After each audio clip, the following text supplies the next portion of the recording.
ពេលនឹកបាត់បង់ស្នាមញញសល់តែទឹកភ្នែក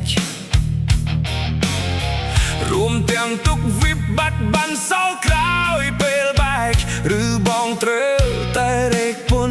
រហូតដល់ស្លាប់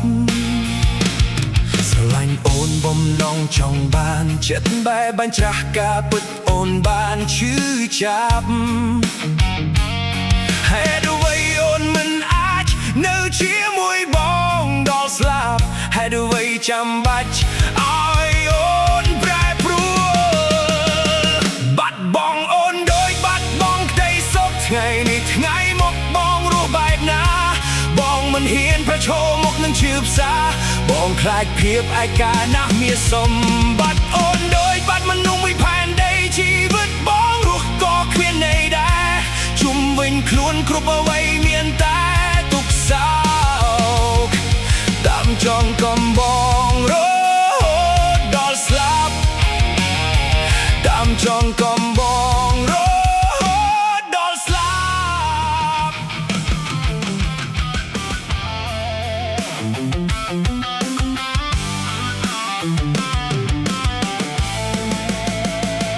ពេលនៅថែសល់តែពេលនឹកបាត់បង់ស្នាមញញសល់តែទឹកភ្នែករួមទាំងទុកវិបត្តិបានសល់ក្រោយពេលបែកឬបងត្រូវតែរែកពុនរហូតដល់ស្លាប់ស្រឡាញ់អូនបំណងចង់បានចិត្តបែបបាញ់ច្រាស់ការពិតអូនបានឈឺចាប់ហេតុអ្វីអូនមិនអាចនៅជាមួយបងដល់ស្លាប់ហេតុអ្វីចាំបាច់ឲ្យអូនប្រែប្រួល